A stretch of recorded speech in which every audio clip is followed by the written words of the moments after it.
Namasté, respiration sacrée, transformation intérieure, réveil de l'énergie vitale. Ce genre de promesse, vous l'avez probablement déjà vu, entendu partout. On vous parle de techniques de respiration, de pranayama puissant, d'activation du corps énergétique. C'est à la mode et parfois ça aide. Mais ici, on va faire un pas de côté. Car je ne suis pas ici pour vous vendre une méthode de plus, ni pour vous apprendre à bien respirer. Je suis ici pour vous transmettre un regard, un point de bascule, venu d'une tradition millénaire, vivante, vibrante, le trika. Dans ce satsang, je vais vous montrer que la respiration n'est pas du souffle, ce n'est pas de l'air, ce n'est même pas une fonction du corps. La respiration, selon le tantra du Cachemire, est le battement même de la conscience. Elle crée le monde, elle résorbe le monde. Et entre les deux, elle est la porte. C'est donc un voyage que je vous propose. Un voyage à travers les 3 voies du Trika, ou Paya, pour découvrir comment le souffle se transforme. D'abord outil de concentration dans les pratiques rituelles, puis vecteur d'union dans l'énergie intérieure, et enfin, silence vibrant de la reconnaissance. Je vous invite donc à écouter ce satsang avec votre souffle, à le laisser résonner, pas seulement dans votre tête, mais entre 2 respirations. C'est là, dans ce madhya, qu'en fait tout se passe. Allons-y. Quand on commence sur la voie tantrique, on commence toujours quelque part de concret. Un geste, un souffle, un son. C'est la voie appelée Anavopaya, la voie du petit, de l'atome, de l'individu incarné. Et c'est ainsi que la respiration devient un outil, un levier, un point d'appui énergétique.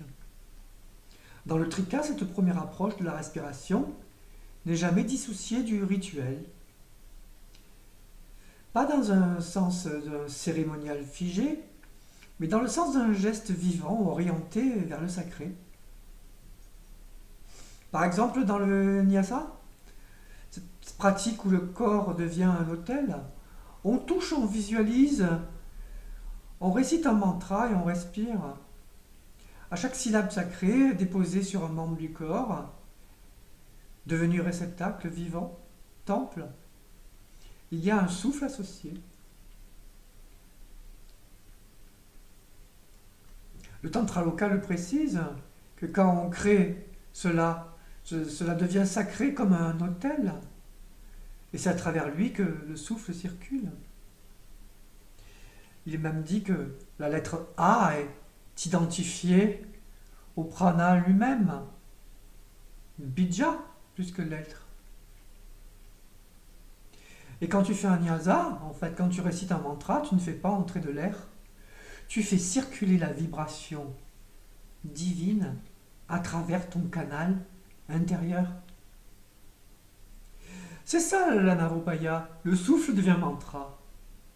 Le mantra devient offrande et l'offrande devient pont. Et donc on structure, on inspire, on retient, kumbhaka, et on expire. Tout cela avec des rythmes précis, des comptes, des visualisations. Ce n'est pas juste respirer calmement. C'est animer le corps d'une intention sacrée, comme quand on active un feu. Dans le Malini, il est indiqué aussi que par la récitation continue, japa, le japa devient vivant, le souffle concentré. Mais attention, ici le souffle est encore vu comme énergie, comme une force à purifier, à canaliser. On agit sur le souffle, on structure, on oriente, on discipline. Ce n'est pas faux, mais c'est juste le premier étage. C'est nécessaire, car tant que la respiration est vécue comme mon souffle, mon inspiration, mon expiration, il faut, comme on dit, la purifier. Et cette purification dans le trika ne passe pas par le rejet du corps, mais par la sacralisation du corps. Et cela commence avec ce que tu fais à chaque instant, respirer. Et dans cette première voie, tu vas ressentir ton souffle comme une force, une chaleur, un élan, un feu. Et ce feu, c'est le feu de la conscience. Dès maintenant, je t'invite à respirer et à sentir, sans changer quoi que ce soit, simplement voir, quand tu inspires, le monde entrer. Tu l'accueilles. Et quand tu expires, il sort. Tu ne le retiens pas, tu le laisses sortir. Et quand tu retiens entre les deux, tout se suspend. Tu es au-delà de tout cela. Tu es dans la non-dualité, en fait. Entre les deux pôles. C'est ça déjà une première méditation en Nava. Pas parce que tu respires mieux, mais parce que tu vois que ton souffle est déjà un lien avec le monde entier, l'univers entier. La Shakti. Et cela n'est que le commencement. Nous allons découvrir à présent comment ce souffle devient vibration consciente. Mais là, c'est la voix de Shakta. Après Anavopaya, on voit Shaktopaya. Nous entrons à présent dans une autre zone. Une autre vibration. Ce n'est plus le souffle comme effort, ni le souffle comme rituel, c'est le souffle reconnu comme énergie consciente. Nous sommes dans Shaktopaya, la voix de Shakti, de la Shakti Samvit, où la vibration du souffle se confond avec la vibration du mantra. Petit à petit, ce n'est plus toi qui respires, ce n'est plus toi, au centre du petit moi étriqué, qui récite un mantra. C'est la conscience qui vibre en toi par le souffle, comme un mantra vivant. Le Vijnana Bhairava Tantra, texte fondamental dans les agamas du Trika, le dit. Entre l'expire et l'expire, dans le point médian, Mahadhya, se tient la réalité ultime. Et Abhinavagupta le commente, ce n'est pas le souffle qui importe, mais le lieu où il est dissous. Cela change tout, car dans Shaktopaya, tu ne pratiques plus avec des supports extérieurs, tu ne comptes plus les expirations, les respirations, tu reconnais la résonance du souffle en tant que mantra spontané. Par exemple, quand tu respires silencieusement et que tu entends petit à petit intérieurement so,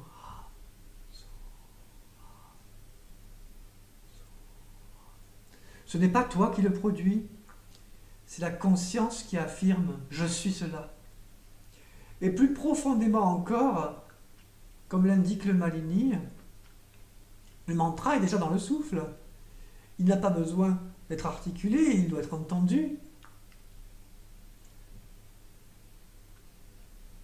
C'est ici que naît le japa intérieur, ce n'est plus un acte mental, c'est un frémissement de présence. Et c'est là que la respiration change de nature. Elle n'est plus perçue comme un air, mais comme une onde. Une onde douce, continue, qui ne dépend pas du nez ni des poumons, mais qui vient du cœur, Hridaya, et retourne au cœur à chaque cycle. Pareil lorsque tu entends.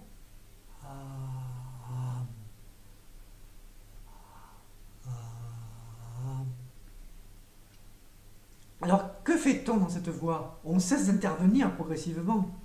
On se met à l'écoute. Tu t'assieds, tu respires doucement et tu entends. Pas avec les oreilles, mais ce qu'il y a derrière. Ce ce qu'il y a derrière la fonction, ce qui vient à la racine, à la source, c'est-à-dire avec la conscience. Tu écoutes avec la conscience elle-même. Ce que tu entendais avant comme j'inspire, je fais kumbhaka, j'expire, devient progressivement, je suis contenu dans le souffle. Et le souffle est contenu dans la conscience. Et cela change tout. Dans cette voie Shaktopaya, tu ne t'appuies plus sur l'effort, mais tu reposes sur la vibration intérieure. Sur le spanda, le battement subtil. Ce spanda est la vraie respiration. Et ton souffle biologique devient un simple écho de cette onde bien plus profonde. Je te propose maintenant un court moment de silence. Ferme les yeux. Respire sans volonté. Sans vouloir contrôler. Et laisse émerger un mantra vivant. Sans le choisir. Ou rien du tout. Écoute. Ce qui parle en toi n'est finalement pas un mot. C'est une onde.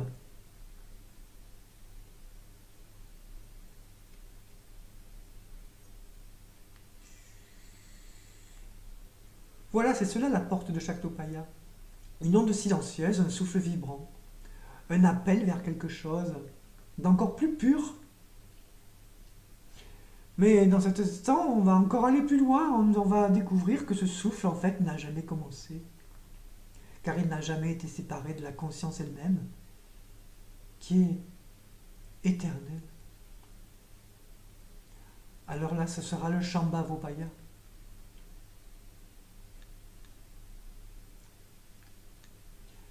Dans Shambhavopaya, le souffle est comme une vibration pure de la conscience, spanda.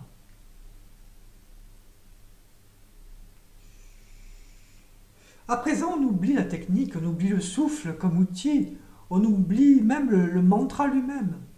Car dans Shambhavopaya, la voix de Shambhu, c'est-à-dire de Shiva, le souffle n'est plus quelque chose que tu observes, que tu structures ou que tu suis.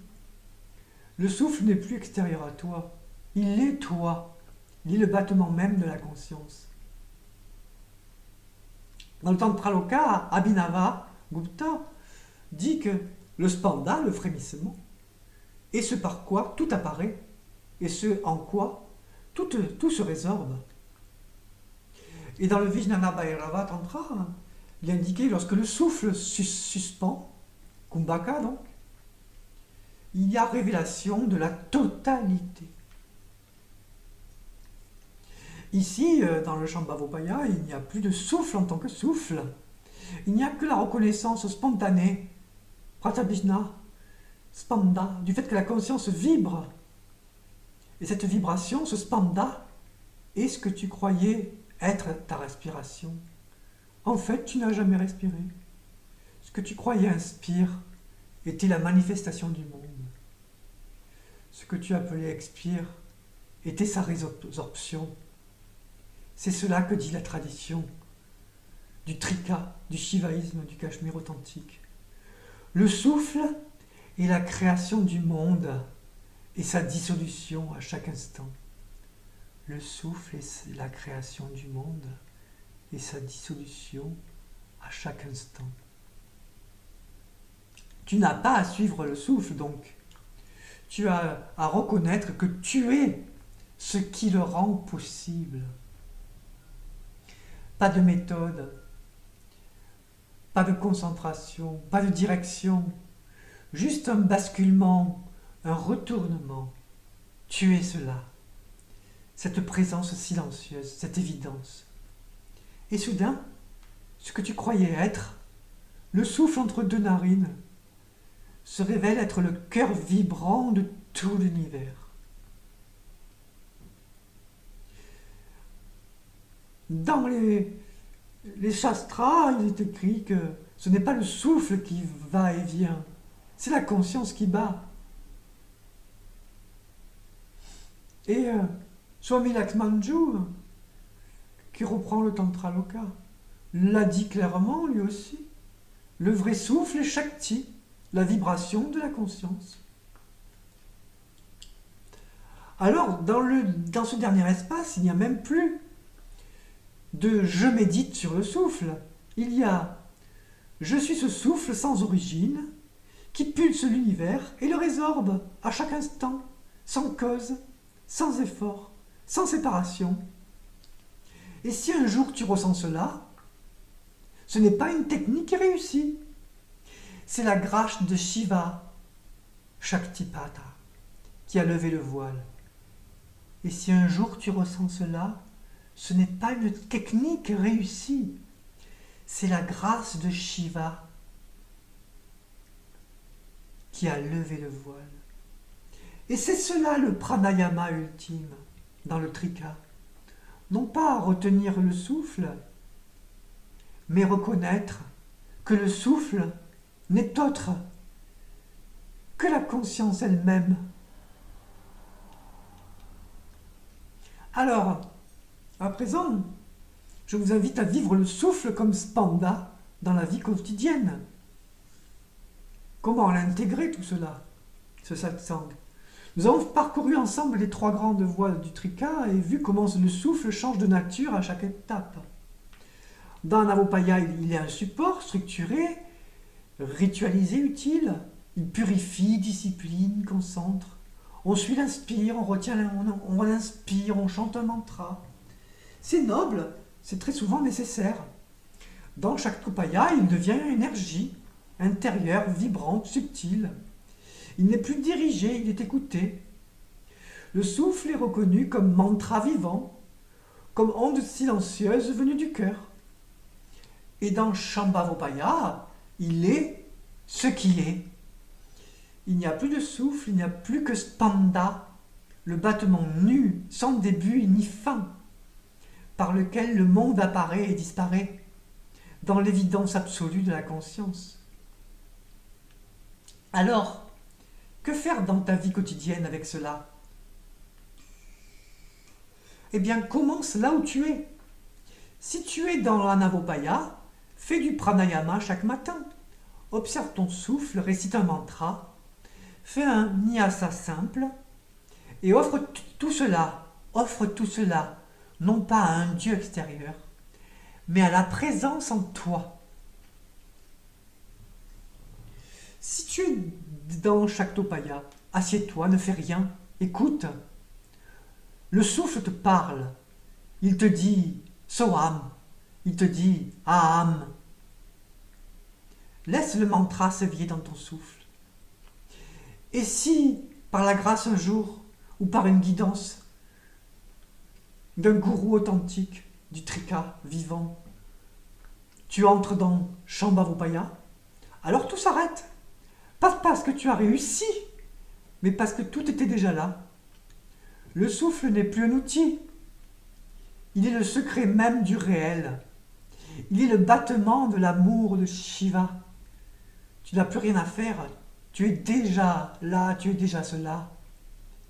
Et ce souffle que tu n'as jamais vu ainsi est toujours une offrande. Je vous laisse avec une dernière invitation. Ce soir, avant de dormir, allongé dans votre lit, ne faites rien, juste respire, sens que chaque inspire crée l'univers, que chaque expire le résorbe dans le silence. Et dans ce battement, tu es cela. Namasté.